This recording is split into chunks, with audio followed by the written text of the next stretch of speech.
Welcome to Worldbuilding Films, where we analyze the world, settings, and rules of films and TV shows to see if they work, if they don't, and if not, how they could be improved to enhance their stories. And today, we're talking about one of the latest original sci-fi films from Netflix, The Adam Project, which I have to say surprised me quite a lot, and just like Free Guy, made by the same team in fact, managed to take a pretty standard plot and turn it into a much more fun and clever experience than what most would have expected, filled with lots of humor, great performances, and surprisingly deep messages. With that said, there are some things about the world building, and especially the time travel rules, that don't exactly make complete sense, and that's where we're going to be talking about here today. So let's get right to it. And yeah, keep in mind there's a lot of wibbly-wobbly timey-wimey stuff, so sit tight folks. Of course, as usual, there will be spoilers ahead.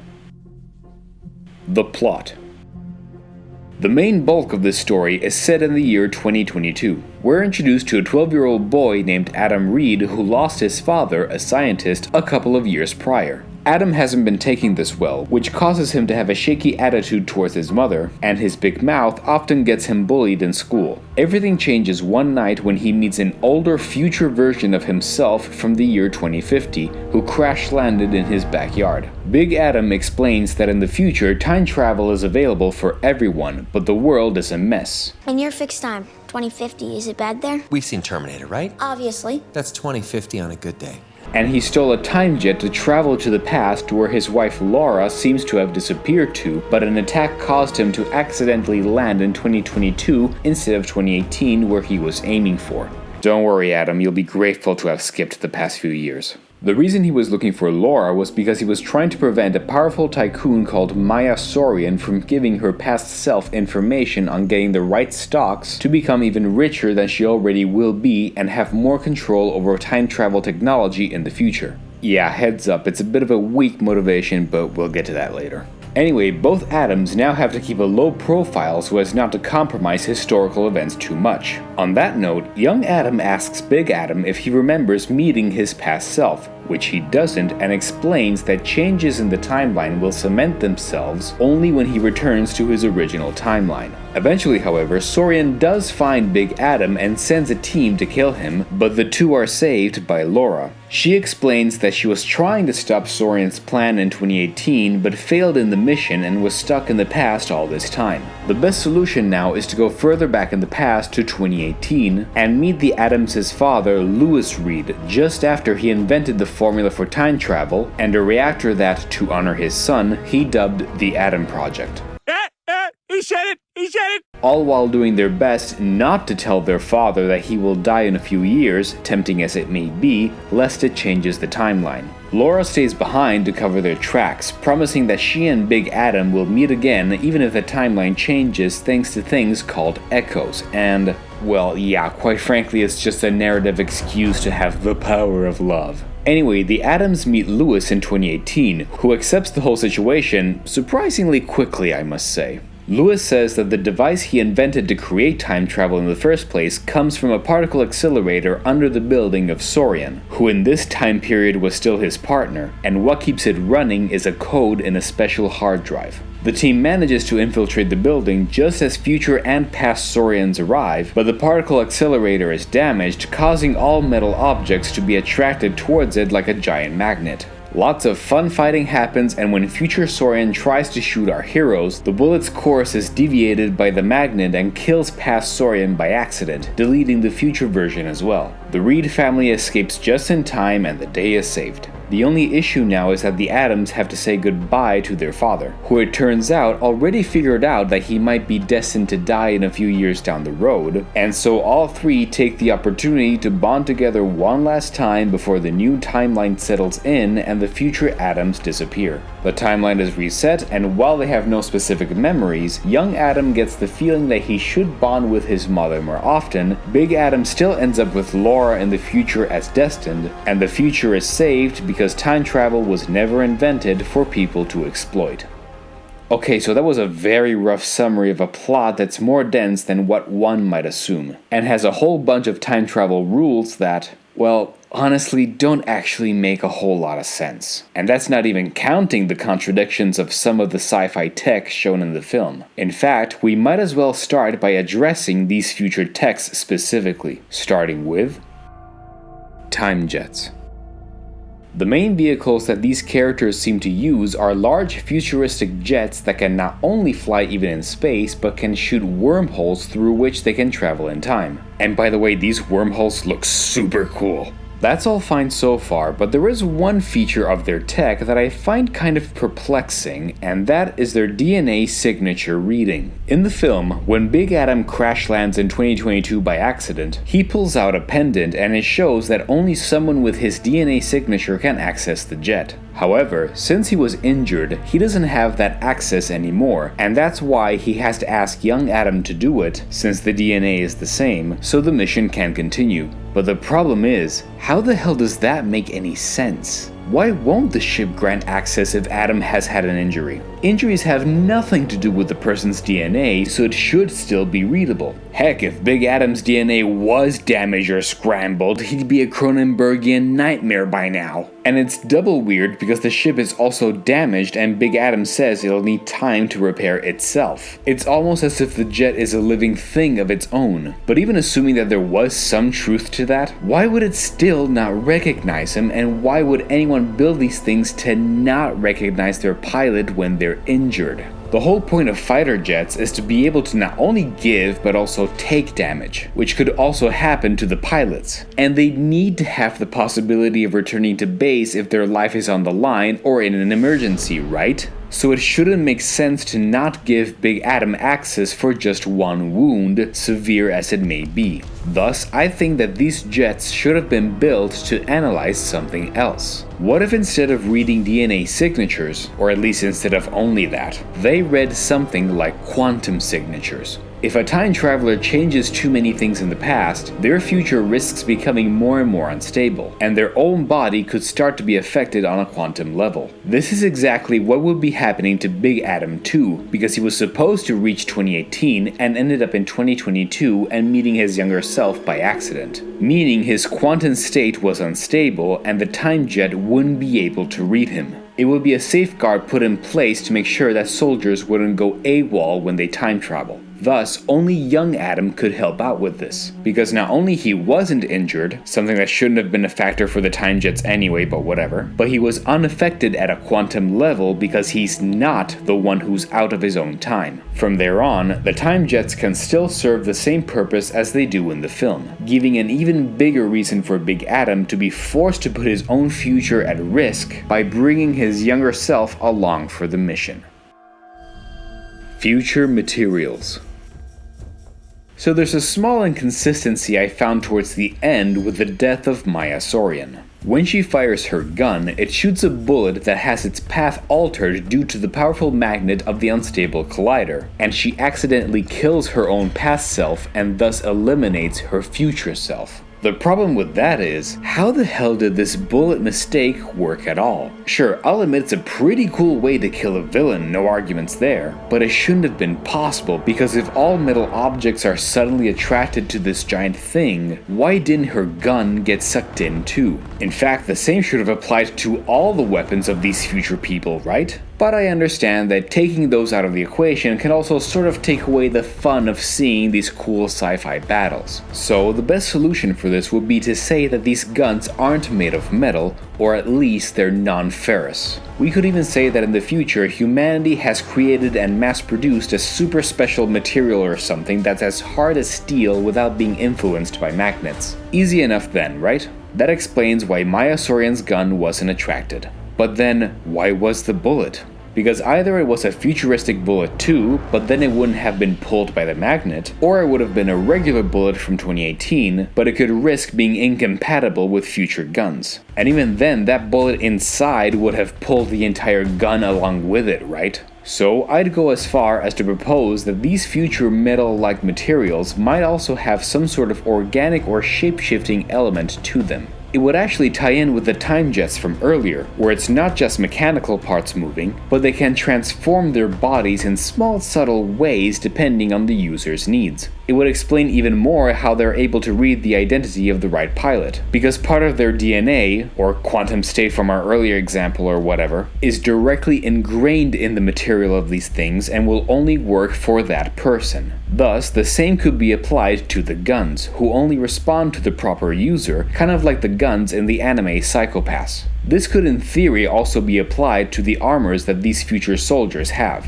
where perhaps their joints shift with ease, granting higher protection without losing maneuverability. Sure, this non-ferrous material would mean that these soldiers wouldn't be attracted to the accelerator at the end, but with all that stuff flying around, we can just have them be hit over and over again or something. And in order to make sure that they can still be defeatable, we can also say that they're less effective when they're outside of their original timeline, similar to the way that they die outside of their time, because in this case they're more fragile at a quantum level. And if all these materials have very slight shape-shifting capabilities, these guns could perhaps shift their shape and size to accommodate any types of bullets in case they run out of ammo. Thus, this could explain the way Maya Sorian died at the end. It was her own futuristic gun, and perhaps we can say that she ran out of her own bullets and had to resort to using one single regular bullet from the guards in 2018. Well, what do you know? One bullet left. So when she actually shot, the gun wouldn't be attracted by the giant magnet, whereas the bullet did.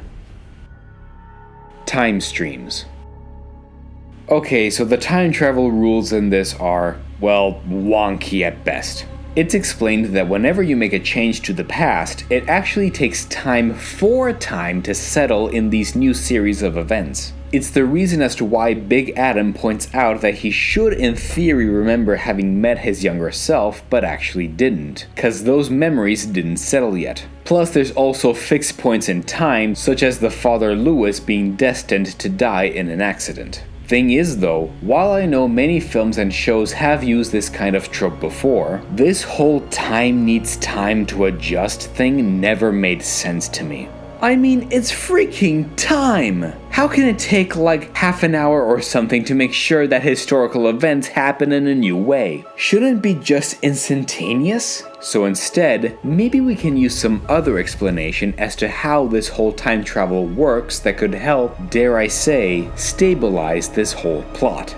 In the film, when Louis Reed first invented time travel, the repercussions were only felt many years later when his research was used by several people until it was readily available for everyone, and Maya Sorian just wanted control of it all. Now, think about that for a second. Time travel not only exists, but is available to everyone. Even if it's not literally everyone, multiple people with access to it and with different goals and motivations would, quite frankly, just create utter chaos. Timelines would be changing constantly because they'd always be trying to one-up each other. And honestly, that's actually a really fascinating concept story-wise on its own. So why don't we play with that concept, but by raising the stakes a little more? I propose that, instead of inventing time travel and waiting for the repercussions from human misuse to happen years later, time travel existing at all would be the thing that's causing chaos in the future. In this scenario, what if when Lewis created the Atom Project, it wasn't just the equation, but he activated the whole reactor himself? When it happened, the universe might have originally indeed worked by having one single timeline with fixed points in time. Big Adam clearly denies multiverse theories anyway, so that checks out too. Unless it works more like a multiverse where each realm creates an alternate It's time. not a multiverse. My God, we watched too many movies. And this experiment caused a disturbance across that entire single timeline. It created waves, almost like chords of a guitar, shifting constantly and rendering historical events unstable, all aimed forwards in the future. The further ahead in time you go, the more events would change at random because the time-space continuum couldn't stay still anymore. Go far ahead enough in time and reality is not only completely warped, but inhospitable to life at all. We can even add small references to this in 2022,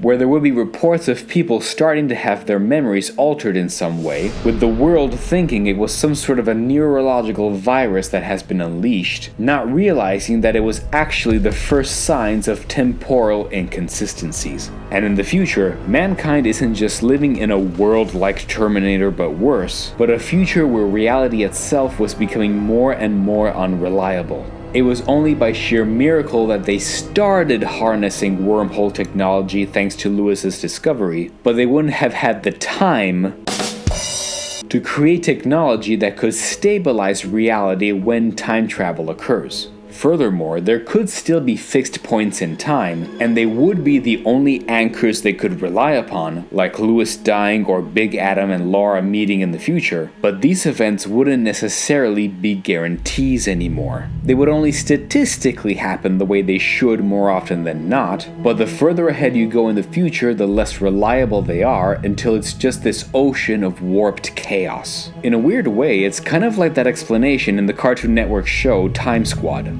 Think of time as a section of rope. As Earth moves forward through time, more rope is formed. As time grew older, it began to decay, or unravel, as it were. And this disintegration of the past begins to create disastrous results in our future.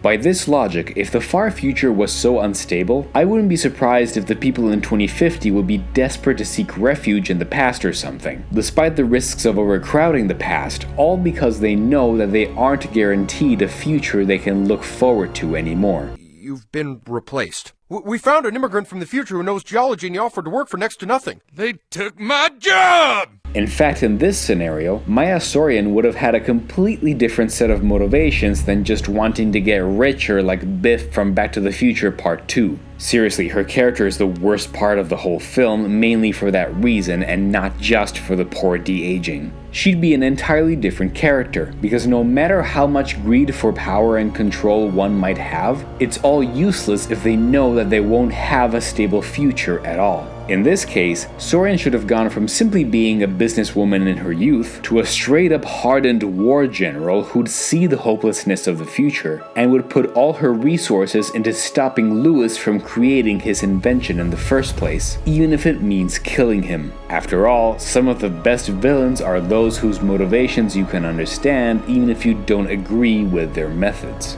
On that note, however, we now face a new problem, one that actually could create a far bigger plot hole for the whole story. And to explain this, we now enter the final topic of this video, and that is how to stop time travel. If the whole reason as to why these time shifts happen is tied to a single historical event, that of Lewis activating the Atom Project and time travel as a whole for the first time, and causing all these ripples forward in time, that means that it really should be a no-brainer. Just go back to before Lewis activated it and tell him not to do it, right? Problem solved. In fact, problem solved too well. It's a solution that's so easy that it doesn't create any tension for the story, and of course, we narratively can't have that. Heck, if going further in the past is so easy, these future people could have gone back at any point in history, even the far distant past, and affected things way earlier as they pleased. So by proxy, it should stand that time travel in this universe does become possible, but only from the moment it's invented, and only forward towards the distant future. That means that these future people are temporally confined to only move from 2018 onward, blocked by some sort of time barrier preventing them from going further back. And if they can't travel to before Lewis activated time travel for the first time, it means that they are stuck being eternally unable to warn him to not activate it in the first place. Always out of reach, always too late, even if he had no idea that he was about to doom the future.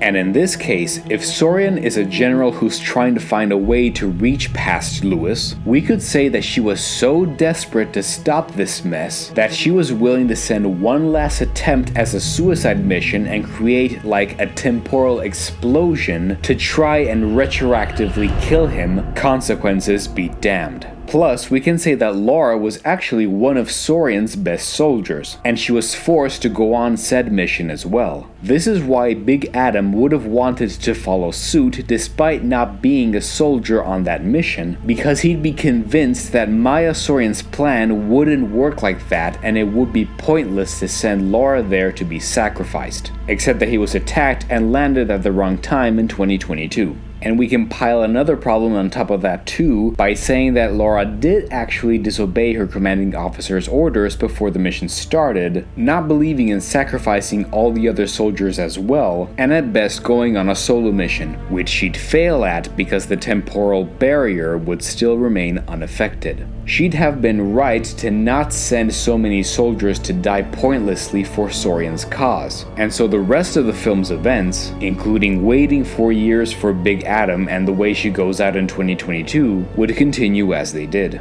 If this was the case though, then how the hell can we solve this plot by the end? Well, there could actually be a solution, and it could be made to parallel the theme of the film. If you recall, both Adams have lived through the trauma of their father passing away, which caused them to not only bottle up, but at most respond to situations by becoming loudmouths and using humor and bold statements in order to hide their insecurities. It especially happens between young Adam and his mother, whom he acts like a little to. By the end, the Adams had the chance to reconnect with their father, and young Adam had a chance to open up and become a better person. So why don't we make this metaphorical theme also literal for the plot? Bear with me here. I propose that one of the many ways these future people would have tried to stop time travel isn't just to find a way to communicate to a past Lewis they couldn't reach, but at the same time maybe minimize these temporal ripples as much as they could to buffer the damage. The last thing they wanted to do was increase it even more, and yet in this new scenario, that's exactly what the Adams would have to try to do. If they have this temporal barrier, the Reed family might have to come to the conclusion that they should do the opposite, which is to increase the power that the reactor caused. In doing so, yes, it made the ripples in the future even stronger, but it could be powerful enough to also shift that barrier a little further back in time, encompassing also a small enough window in the past, just enough for both Adams, and at this point the slightly future Lewis post-time travel, to tell the past Lewis not to activate it anymore. In doing so, past Lewis would be finally convinced to stop the Adam Project, and all the temporal shifts that happen in the future would become nullified, resetting and collapsing the future into a single timeline, the one rope, and if time travel had to be invented, it would happen at a much later point in time when humanity would have the technology and know-how to stabilize space-time accordingly. From there on, the events would end as they pretty much do in the end of the actual film. In fact, aside from young Adam needing to reconnect with his mother, we can also add that Big Adam had difficulties opening up fully in his relationship with Laura, despite hypocritically pointing out young Adam's attitude. And we can still even keep that echo idea that Laura proposed, saying that it wasn't just an echo, frankly it sounds too cheesy for me anyway, but the way things should have been all along. Those quote-unquote echoes were the fixed points in time screaming to come to fruition uninterrupted. And the way this whole time mess should have been fixed literally was the same way the Adams had to learn their lesson thematically. Not to fight back and diminish a tragic event that they had no control over, but to open up more, even if it meant opening the door to further emotional and literal risks in their stories. And only then could the solution be presented enough for them to do what was necessary to save the future. And while that touching speech between the Reeds at the end of the actual film was really strong and powerful, in this case we can either make it happen just before the final mission, or perhaps after the day is saved. Specifically, in the even further future of this now stable timeline, humanity would later on have found a way to time travel safely without causing these temporal disturbances anymore, and a very old Adam could be free to travel back in time and have one last happy conversation with his father in a safe and controlled manner before either of their times would run out. I mean, if Ryan Reynolds fixed the timeline once, I'm pretty sure he can do it again. We're definitely naming our kid Cher!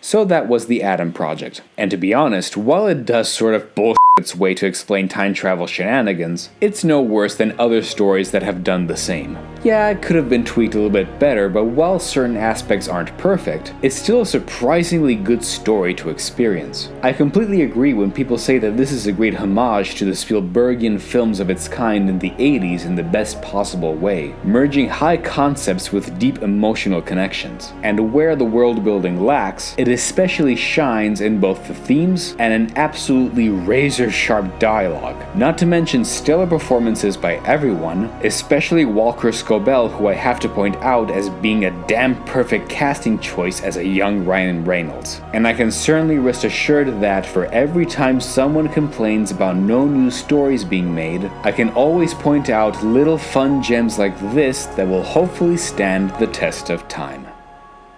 Anyway, that's all for today, folks. What do you think? Am I right? Am I wrong? Am I talking out of my ass? Maybe. Let me know in the comments down below. Please feel free to like, share, and subscribe. Feel free to subscribe to my Patreon to help support what I do here. And if there's any other franchise whose world building you'd like analyzed, let me know. Until next time, keep building worlds.